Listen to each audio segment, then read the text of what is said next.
உண்மை பாட்டி. உண்மையை தெரிஞ்சுக்கிறதுக்கு தைரியம் வேணும். அம்மா நீங்க சும்மா இருங்க, அவகிட்ட நான் பேசிக்கிறேன். எப்படி சும்மா இருக்க முடியும் துர்கா? எதுக்காக இருக்கணும்? நீ இத்தனை வருஷமா மறைச்சு வச்சிருந்த உண்மைதான் இன்னைக்கு வெடிச்சு வெளியில வந்திருக்கு.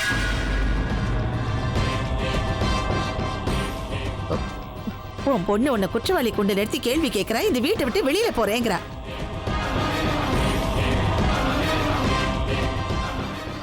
நீ செஞ்ச தியாகத்துக்கு கிடைச்ச பேரை பாரு. நீ நினைச்சது வேற, ஆனா இப்ப நடக்கிறதெல்லாம் வேற. மா ப்ளீஸ், எனக்கு எந்த பேரும் இத வேணாம். பாரு டிடி, அம்மா சரியாதான் சொல்லிட்டு இருக்காங்க. இவ்வளவு காலம் நீ செஞ்ச தியாகம், நம்ம குடும்ப நல்லதுக்காக நீ எழுந்த இழப்புகள், இது எல்லாமே ரோஷினிக்கு இன்னைக்கு தெரிஞ்சாகணும். ரோஷினி, உனக்கு உண்மை தெரியணும்ல? இப்ப உண்மையை சொல்லுவாங்க, நல்லா கேட்டுக்கோ. கேட்கதான் போறேன். எங்களையே பிரிச்சுங்க. என்ன யாரும் தனியா பிரிக்கல. அவர்தான் நாம வேண்டான்னு போயிட்டாரு.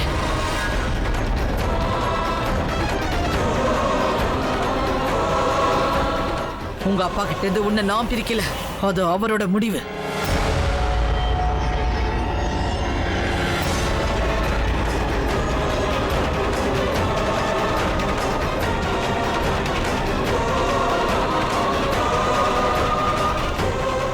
என்ன சொல்றீங்கம்மா? நம்ம எல்லாரையும் விட்டுட்டு போகணும்ன்ற முடிவு உங்க அப்பா தான் எடுத்தாரு.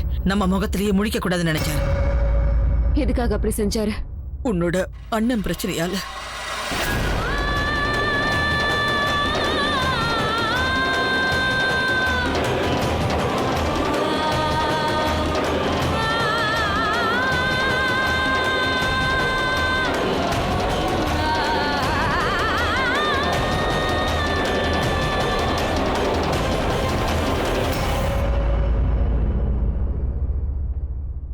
அண்ணனா?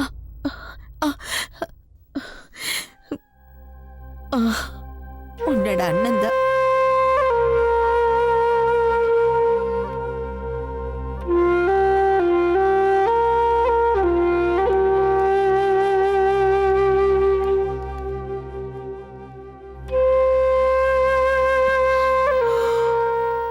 உங்க அப்பாவை முதல்ல சந்திச்சப்ப எனக்கு உன் வயசுதான் இருக்கும்.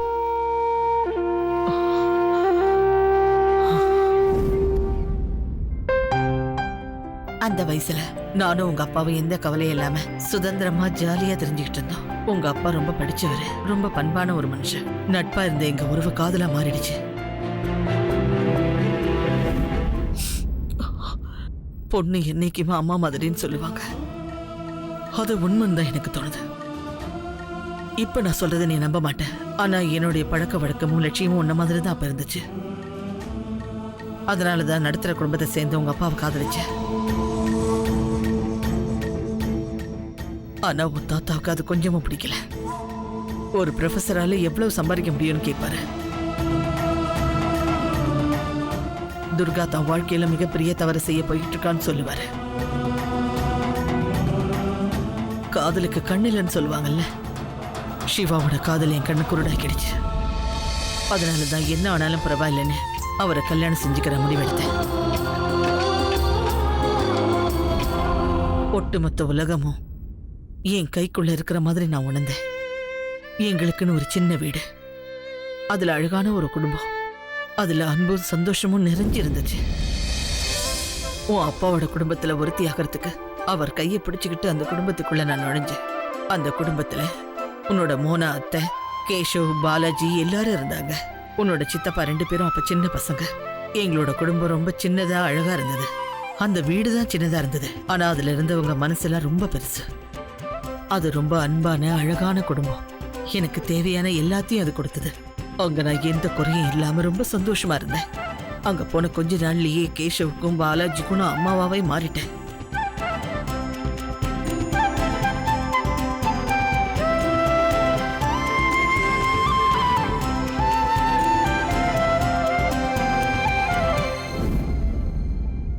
அப்பதான் அந்த குடும்பத்துக்கு ஒரு புது விருந்தாளி வந்தாரு. அதுதான் உன்னோட அண்ணன்.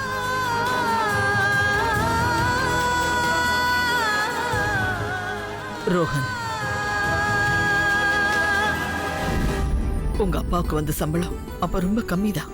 ஆனா அந்த குறையே தெரியாத அளவுக்கு ரோகன் எங்களுக்கு ரொம்ப சந்தோஷத்தை கொடுத்தான். நாங்க அமைதியா வாழ்ந்துகிட்டு இருந்தோம். சின்ன சின்ன சந்தோஷங்கள் எங்களுக்கு மன நிறைவை கொடுத்தது.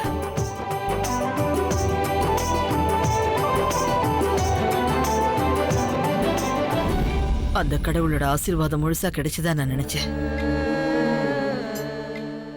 அதுக்கப்புறம் என்னோட குடும்பம் இன்னும் பெருசாச்சு. நீ பிறந்த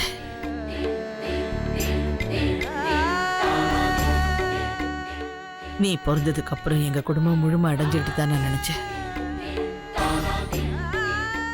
மோனா, கேஷவ், பாலாஜி, நீ, ரோஹன், உங்க அப்பா எல்லாரும் சந்தோஷமா இருந்தோம். நீ என் பின்னாடியே சுத்தி சுத்தி வருவ. ஓ சிரிப்பை பார்க்கும்போது என்னோட வலியெல்லாம் பறந்து போயிடும்.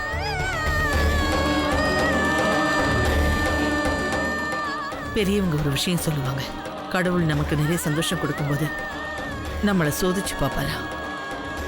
ஒரு நாள் சந்தோஷமா இருந்து நம்ம குடும்பத்தை கிரகணம் பிடிச்சது.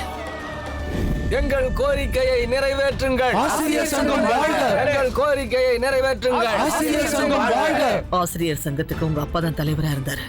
அப்ப நீ குழந்தையா இருந்த. ஆசிரியர்களை வாழ விடு. நன்றி டார்லிங். சிவா, நீங்க ஏன் இப்படி பண்ணிட்டு இருக்கீங்க? இந்த சங்கத்தால எந்த லாபமும் இல்ல. நமக்கு சின்ன சின்ன குழந்தைங்க இருக்காங்க, நமக்கு குடும்பம் இருக்கு. கேஷவ், பாலாஜி எல்லாம் இருக்காங்க. எல்லாருமே பசியில இருக்காங்க. இந்த கூட்டம் கலாட்டாவால நமக்கு எந்த லாபமும் இல்ல. அது உங்களுக்கே நல்லா தெரியும். நான் என்ன பண்ணிக்கிட்டு இருக்கேன்னு எனக்கு நல்லா தெரியும் துர்கா. ஓ, எல்லாருக்கும் பசி எடுக்கணும்னு தெரியும். நம்ம குடும்பம் பெரிய குடும்பம், நமக்கும் குழந்தைங்க இருக்காங்கன்னு எனக்கு தெரியும். நான் வீட்டுக்கு கொண்டு வர சாப்பாடு என்னோட உழைப்புல வந்ததா இருக்கணும். யாரும் என் மேல பரிதாபப்பட்டு எனக்கு பிச்சை போட வேண்டிய அவசியமே இல்லை. நான் தினமும் கடவுள்கிட்ட வேண்டிக்கிறது இதுதான். நாம நம்ம பொறுப்புகளை எந்த காரணமும் சொல்லி தட்டி கழிக்க முடியாது துர்கா. எனக்கு நல்லா தெரியும் நாம ஒரு இருட்டான வாழ்க்கை வாழ்ந்துகிட்டு இருக்கோம்னு. ஆனா ஒவ்வொரு இருண்ட ராத்திரிக்கு அப்புறமும் ஒரு புது விடியற் காலம் இருக்கு. நீ கவலையே படாத. இந்த நான் அரசாங்கத்துக்கு எழுதியிருக்கிற இந்த கடிதம் இது சும்மா தீப்பொறி மாதிரி பறக்க போகுது. நீ வேணா பாரு. அப்ப நான் எதை நினைச்சு பயந்தனோ அதுவே நடந்துருச்சு. வெறும் நாட்கள் தான் கடந்துகிட்டு இருந்துச்சு. வேற எந்த முன்னேற்றமும் இல்லை. உன்னோட அப்பாவும் தன்னோட கொள்கையை நோக்கி வேகமா போக ஆரம்பிச்சிட்டாரு. வீட்டோட ஒட்டுமொத்த பொறுப்பும் ஏன் தலைமையில வந்து விழுந்துருச்சு. அவரோட கொள்கையும் பிடிவாதமும் எங்க கழுத்துக்கு சுருக்கு கயிறா வந்து விழுந்துருச்சு. தினசரி சாப்பாட்டுக்கே பிரச்சனை வந்துருச்சு. பசியால வாழ்ந்தவங்க முகத்தை பார்க்க முடியல. அதனாலதான் ஒரு நகைக்கடையில சேல்ஸ் கேர்ளா வேலைக்கு சேர்ந்த. ஆனா அந்த வரும்படியும் நமக்கு பத்தல. அதனால அது விஷயமா உங்க அப்பா கிட்ட நான் பேசுறதுக்கு முயற்சி பண்ணேன். இன்னும் எவ்வளவு நாளைக்கு தான் இதெல்லாம் சரியா வரும்? என் பிள்ளைங்க கால் வயிறும் அரை வயிறுமா எத்தனை நாளைக்கு தான் இருப்பாங்க? இவங்க என்னங்க தப்பு பண்ணாங்க? இந்த உலகத்துல இது ஒரு வேலை மட்டும் தான் இருக்கான்னு நீங்க ஏன் இன்னொரு வேலை தேடாமே இருக்கீங்க?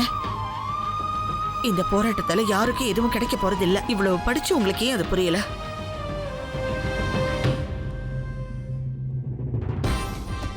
நம்பிக்கை வைமா துர்கா. ரொம்ப சீக்கிரம் நாங்க எங்க குறிக்கோளை அடைய போறோம். அரசாங்கம் எங்களோட நிபந்தனைகளை சீக்கிரம் ஏற்கத்தான் போகுது. அதை நீ பார்க்கத்தான் போற. நம்ம உரிமைகளை நாம விட்டு கொடுக்க கூடாது. இது நம்ம குழந்தைங்களுக்கு சேர வேண்டிய உரிமை. இன்னும் கொஞ்ச நாள் தான் பொறுத்துக்க. புது விடியல் கிடைக்கும். அது வரைக்கும் பொறுமையா துர்கான்னு சிவா அடிக்கடி சொல்லுவாரு. ஆனா எங்க நிலைமையும் மாறல, விடியலும் பிறக்கல. அப்பதான் ஒரு நாள் ரோஹனுக்கு ரொம்ப உடம்பு முடியாம போயிடுச்சு. இவனுக்கு வயிற்றுல அல்சர் ஏற்பட்டிருக்கு. இவனை எவ்வளவுக்கு எவ்வளவு ஆஸ்பத்திரியில் சேர்க்குறீங்களோ அவளுக்கு அவ்வளவு நல்லது. இவ்வளவு நாள் அவன் என்ன சாப்பிட்டான்? சரி, நான் சீக்கிரமா கூட்டிகிட்டு போய் ஒரு அரசு மருத்துவமனையில் சேர்க்கிறேன். நீ மற்ற வேலைகளை பார்த்து. இந்த வாங்க மிஸ்டர் சிவா, உங்க குழந்தை நிலைமை ரொம்ப மோசமா இருக்கு. நான் சொல்றதை கேளுங்க. முதல்ல ஒரு தனியார் மருத்துவமனை சேருங்க. அங்கே ட்ரீட்மெண்ட் கொஞ்சம் நல்லா இருக்கும். அங்க சேர்க்க எங்களுக்கு வசதி இல்லை. நான் வரேன். சிவன் இல்லைங்க, நான் படத்தை ரெடி பண்றேன். இவனை பிரைவேட் ஹாஸ்பிட்டலுக்கே கூட்டிட்டு போலாம். வேண்டாம் துர்கா, அதெல்லாம் வேலைக்காகாது. அரசு மருத்துவமனையில எல்லா வியாதிக்கும் மருந்து இருக்கு. நம்மள மாதிரி எவ்வளவு பேர் இருக்காங்க. நம்ம குழந்தைக்கு கிடைக்காம போயிடுமா? இப்ப நம்ம குழந்தைங்க இவன் உயிர் ஆபத்துல இருக்கு. சும்மா வாக்குவாதம் பண்ணாத துர்கா. நான் குழந்தைய கூட்டிட்டு ஆஸ்பத்திரிக்கு போறேன். சிவாவோட பிடிவாதத்துக்கு முன்னாடி என்னுடைய தைரியம் தன்னம்பிக்கை எல்லாத்தையும் எழுந்துட்டேன்.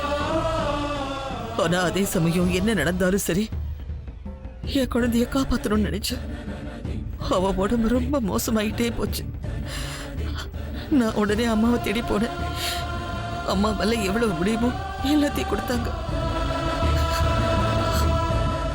உடனே ஆபரேஷன் செஞ்சதா பழிக்க முடியுங்கிற அளவுக்கு ஆபத்தான கட்டத்துக்கு ரோஹன் வந்துட்டான்.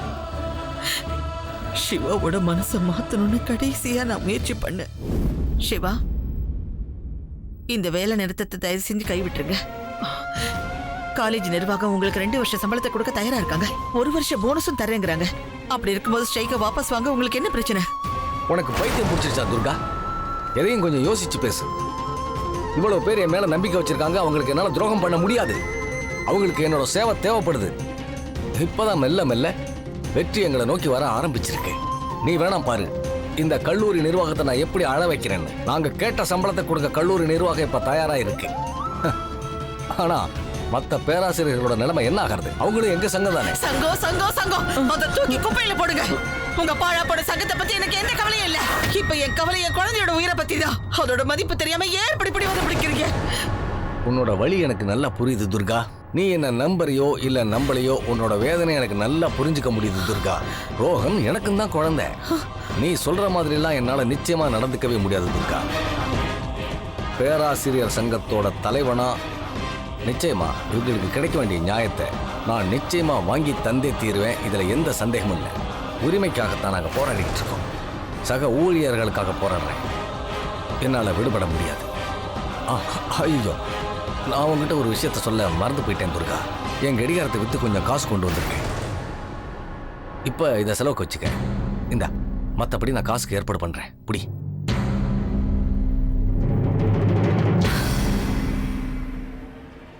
எனக்கு தேவை பிச்சை காசு இல்ல, மொத்த பணம். அதுதான் என் பிள்ளைய காப்பாத்தும். இந்த சில்லற காசு என் பிள்ளை உயிரை காப்பாத்தாது, புரிஞ்சுதா? அண்ணா, ரோஹனோட உடம்பு ரொம்ப மோசமாயிட்டே போகுதுண்ணா.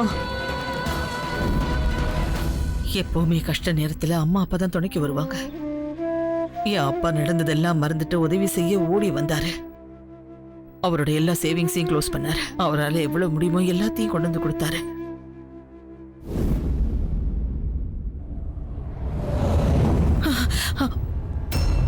ஐ ஆம் சாரி துர்காதேவி மேடம், நீங்க வர்றதுக்கு கொஞ்சம் லேட் ஆயிடுச்சு.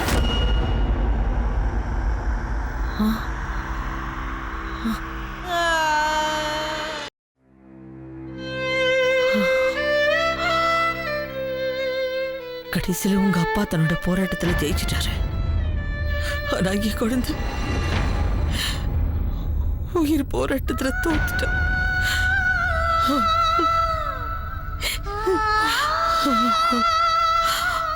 அந்த சம்பவத்துக்கு அப்புறம் சிவாவை விட்டு நான் பிரிஞ்சு போகணும்னு முடிவெடுத்தேன்.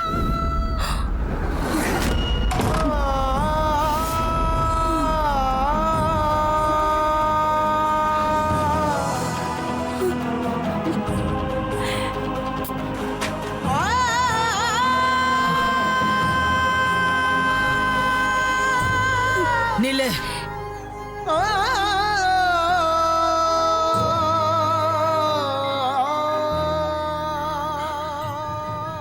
துர்கா, நான் சொல்றது கொஞ்சம் கேளு. ரோஹன் எனக்கும் மகன்டாம்மா. பேசாத. சரி துர்கா, உன்னை பொறுத்த வரைக்கும் நான் ஒரு கணவனை தோத்துட்டேன்ல. இனிமே நான் உன் முன்னால நிக்க மாட்டேன். என் வாழ்க்கையில எரிஞ்ச விளக்குகள் ஒவ்வொன்னா அணிஞ்சிட்டு இருந்தது. ரோஹன் என்ன விட்டு போயிட்டா. சிவாவை விட்டு நான் விலைக்கு வந்துட்டேன். எங்க அப்பாவால இந்த துக்கத்தெல்லாம் தாங்கிக்க முடியல. அதனால அவரும் அதுக்கப்புறம் அம்மா தனியாயிட்டாங்க. அவங்களுக்குன்னு யாருமே இல்ல. அதனால அவங்களும் புறப்பட்டு என்கிட்ட வந்துட்டாங்க. மோனா மட்டும்தான் என் கூட இருந்தாங்க. எனக்கு துணையா ஒரு தூணா துணை நின்னாங்க. அதனால அவங்க புகுந்த வீட்டுல இருந்து அவங்களை வெளியே அனுப்பிச்சிட்டாங்க. சங்கீதாவை பத்தி அவங்க யோசிக்காம வந்துட்டாங்க. நான் செத்து போனதான் விடிவு காலம் எல்லாருக்கும் பிறக்கும்னு நான் குருட்டுத்தனமா அப்ப நினைச்சேன்.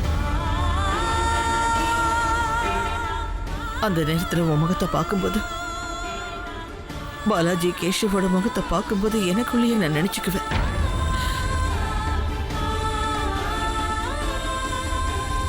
சிவா மாதிரி நானும் போயிட்டா அதுக்கப்புறம் அவருக்கு எனக்கு என்ன வித்தியாசம்னு அடிக்கடி நான் நினைச்சுக்குவேன்.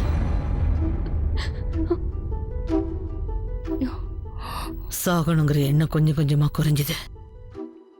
வாழணுங்கிற ஆசை தலை தூக்கி நினைச்சு போராடுறதுக்கான தைரியமும் எனக்குள்ள உருவாச்சு.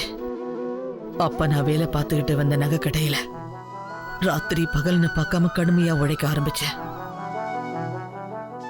அதுல கிடைச்ச பணத்தை கொஞ்சம் கொஞ்சமா சேர்த்து வச்சு நானே ஒரு கடையை ஆரம்பிச்சேன். என் வாழ்க்கையில நடந்த சம்பவத்தால ஒரு விஷயத்தை நான் நல்லா புரிஞ்சுக்கிட்டேன். வாழ்க்கையில சந்தோஷமா வாழணும்னா பணம் ரொம்ப ரொம்ப முக்கியம்.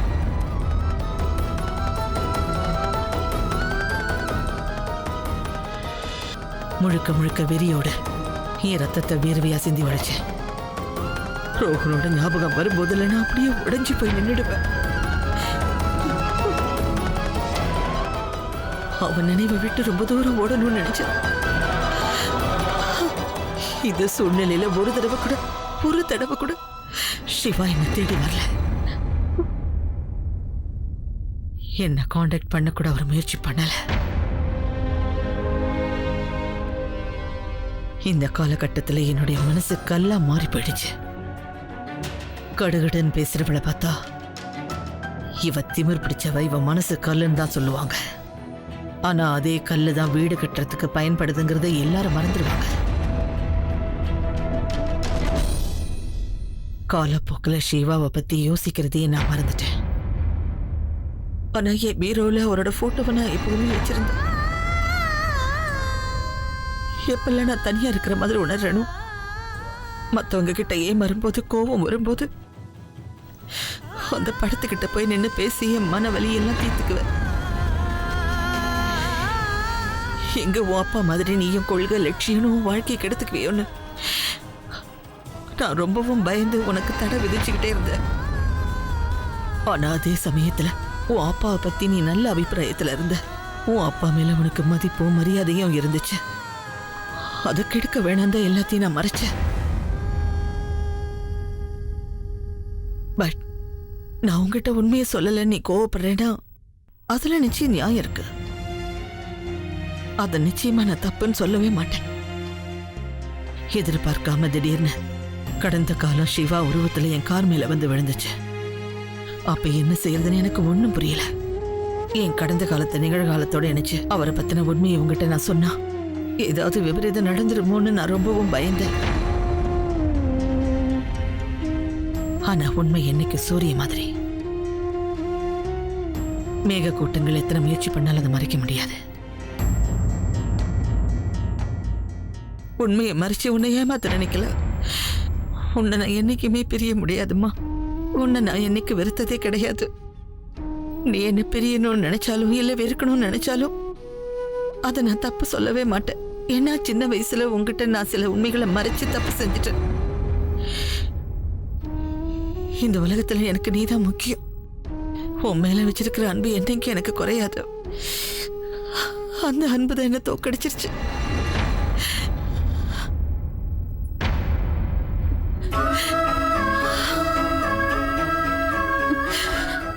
நீங்க ஒண்ணு தோத்து போகலம்மா. நீங்க தோத்து போகல, நான் தான் தோத்து போயிட்டேம்மா. எப்பவுமே உங்களோட அன்பை புரிஞ்சுக்காம நான் சண்டை போட்டுக்கிட்டே இருந்திருக்கேம்மா. நீங்க செய்யற எல்லாத்துலயும் குற்றம் கண்டுபிடிச்சுக்கிட்டே இருந்திருக்கேம்மா. நான் ஒரு தடவை கூட நீங்க ஏன் இப்படி பண்ணீங்கன்னு யோசிக்காம இப்படி எல்லாம் பேசிட்டேம்மா. இல்லடா, என் மேல இவ்வளவு அன்பு வச்சிருக்கிற உங்களை நான் என்னைக்கும் புரிஞ்சுக்கலையேம்மா. உங்களோட அன்பை புரிஞ்சுக்காம இவ்வளவு நாளா உங்ககிட்ட சண்டை மட்டும் தான் போட்டிருக்கேன். என்ன மன்னிச்சிருங்கம்மா. நீங்க தோத்து போகலம்மா, நான் தான் தோத்து போயிட்டேன். என்னோட அம்மா மனசை நோக்கடிச்சிட்டேன். என்ன மன்னிச்சிடுங்கம்மா.